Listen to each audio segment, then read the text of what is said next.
Hello guys, bye bye. सुत्यो सुत्यो अहिले उठेर कराउँदैछस् यपट्टिको ये देखो गाइस मेरो अगाडि नै अझै एउटा रोज फुलिरहेको रहेछ दुईजना चुनमुनहरू सुतिरहेको छ हो दुईजना ढाडु भाइहरू हेलो एभ्रिवान गुड मर्निङ अनि welcome back to my new video है अनि आज चाहिँ यस्तो छ हो वेदर हाम्रो यतातिर पानी पर्ला जस्तो हुँदैछ अनि यहाँ मेरो अगाडि चाहिँ यहाँ दुईजना चुनमुनहरू सुतिरहेको छ हो दुईजना ढाडु भाइहरू अहिले मस्त सुतिरहेको छ निन्द्रामै छ यिनीहरू चाहिँ अन्त आजको भिडियो चाहिँ किचनबाटै स्टार्ट गरेको हो अन्त मेरो चाहिँ आज कामहरू त्यस्तो छैन अन्त यहाँ अब के रहेको काम चाहिँ किचनहरू सफा गर्नुपर्ने छ भाडा यति थुप्रिरहेको छ हो अन्त यस्तै छ चल्दैछ अन्त मामा चाहिँ यहाँ माम खानुहुँदैछ भर्खर घाँसबाट आइपुगेर अन्त मैले चाहिँ अघि खाइसकेको मामा चाहिँ घाँसमा जानुभएको थियो र त्यही भएर चाहिँ अहिले भर्खर आइपुगेर खानुहुँदै थियो मामा चाहिँ अन्त अब मामाले माम खाइसक्यो अब किचनहरू सफा गर्नुपर्ने छ साफसफाइ हो यस्तै छ जिन्दगी अन्त हाम्रो यहाँ बेसिन मुनि चाहिँ अहिले यस्तो भइरहेको छ हालत बिग्रेर पानी सोसेर बेसी हुनु नि यो किचन धेरै पुरानो हो पहिल्यै बनाएको यो किचनहरू कहिले बनाएको होला 20 वर्ष बेसी भयो नि है आमा धेरै पुरानो हो यो किचनहरू चाहिँ झन्डै 1990s तिर बनाएको होला र अहिले चाहिँ यस्तो भइसकेको छ कन्डिसन र अलिकति मेन्टेनेन्सको जरुरत परिरहेको छ बिस्तारै बनाउँछ होला पछि है र अहिले चाहिँ मामाले यहाँ कुकुरलाई माम दिनुहुँदैछ हो पानी पनि पर्न थालिसक्यो यहाँतिर चाहिँ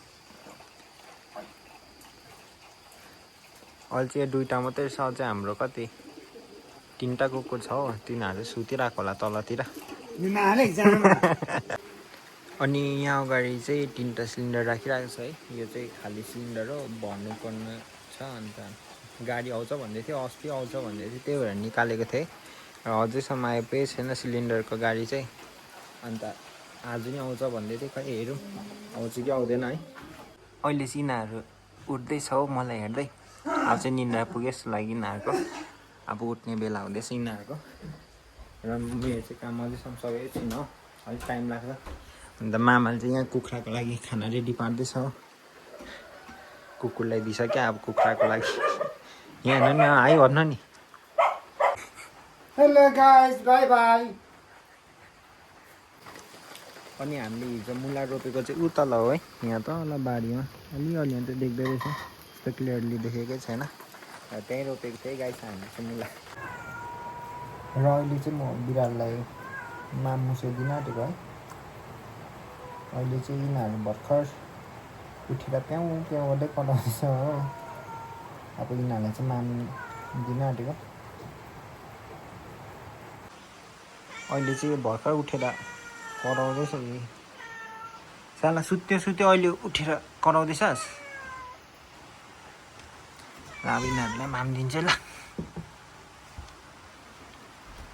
अर्को चाहिँ अझै सुतिरहेको छु भर्खर उठेर चाड्दै रहेछ ओइ ढाडी माम खान आइज र अहिले चाहिँ मैले डल्लै कामहरू पनि सकिसकेँ हो किचनको यहाँ भाँडा धुनुदेखि लिएर टाइल्सहरू डल्लै पुसिसकेँ र फाइनली मेरो काम चाहिँ सकिसक्यो हो र अहिले चाहिँ काम सकेर यतिकै पानी पिउँदै बसिरहेको छु हो अन्त गाइस तपाईँहरू पनि भिडियो हेर्नुहुँदैछ अनि चाहिँ we need to drink enough water है किनकि we should keep our body dehydrate भयो भने के बिमारहरू रोगहरू लाग्न सक्छ है so guys keep drinking water र गाइस अहिले भने चाहिँ मेरो कपाल निकै पलाइसकेको छ है अस्तिको हेरी अस्ति चिल्दै थियो अहिले चाहिँ यत्रो भइसकेको छ र हल्का मेरो बियर्डहरू पनि आउँदैछ हो अन्त गाइस अर्को कुरा चाहिँ के हो भन्दाखेरि चाहिँ मान्छेले चाहिँ है म चाहिँ धेरै सानो एजको भनेर सोच्दैछ लाइक 18-19 इयर्सको केटा हो भनेर सोच्दैछ है र म चाहिँ आइएम अलरेडी 22 है गाइस। अन्त तपाईँहरू यस्तो नसोच्नुहोस् होला, म चाहिँ ठुलै हो। मेरो बेबी फेस भएकोले गर्दाखेरि सानो देख्छ र त्यही भएर मान्छेहरूले पनि सानो सोच्दो रहेछ है। अन्त म तपाईँहरूलाई अर्को कुरा पनि देखाउनु गइरहेको छु है गाइस। अन्त यहाँ देख्न सक्नुहुन्छ यस्तो फुल। यो फुल चाहिँ दिउँसो चाहिँ बेसी फुल्दैन, दिउँसो चाहिँ मजाले फुल्दो रहेछ है। फेरि रात परेपछि आफै बन्द हुँदो रहेछ हो। अन्त यहाँ देख्न सक्नुहुन्छ अहिले पानी परेर त्यस्तो मजाले फुलेकै छैन, बन्द भइरहेको छ हो। अन्त यो पिङ्क कलरको छ, यो येल्लो कलरको, यो त मिक्सअप रहेछ। यहाँ पिङ्क पनि छ, येल्लो पनि छ। यसरी फुल्छ हो दिउँसो चाहिँ, फेरि रात परेपछि आफै बन्द हुँदो रहेछ हो। अन्त यो चाहिँ झन् मजाले आइरहेको छ है, मजाले फिजिरहेको रहेछ हो। अन्त यो अर्किड चाहिँ अझैसम्म फुलेकै छैन अस्ति। अन्त यो अर्किड चाहिँ अझैसम्म फुलेकै छैन रहेछ है। हुन त अस्ति फुलेको थिएछ, त्यो टाइममा म घरमा थिइनँ हो र देख्नु पाइनँ। यो मैले मेरो प्रिभियस भिडियोमा पनि देखाएको थिएँ, युट्युबमा छ है त्यो भिडियो, गएर हेर्न सक्नुहुन्छ तपाईँहरूले। र अरूको घरमा चाहिँ फुलिरहेको थियो, हाम्रो चाहिँ फुलिसकेको रहेछ हो अलरेडी। अस्ति देखाएको थिएँ पहिलाको भ्लगमा, स्टेनोपिया भन्ने अर्किड। र यस्तै छ हो। अन्त मलाई चाहिँ यो फुलको नाम के भनेर मलाई चाहिँ थाहा छैन है। तपाईँहरूलाई थाहा छ भने यसो कमेन्ट गरिदिनुहोस् होला है। यो फुल यो अघि भर्खर देखाएको। र गाइस कमेन्ट गर्नु होला है तपाईँहरूलाई थाहा छ भने।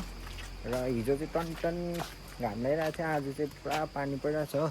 यहाँ पारी पनि देख्न सक्नुहुन्छ, पुरा धुम्मिरहेछ। यसो म भित्र गएर देखाउँदैछु है तपाईँहरूलाई हाम्रो पारिपट्टिको भ्यू। यहाँबाट देख्न सक्नुहुन्छ है तपाईँहरूले नि पारिपट्टिको। ये देखो गाइस,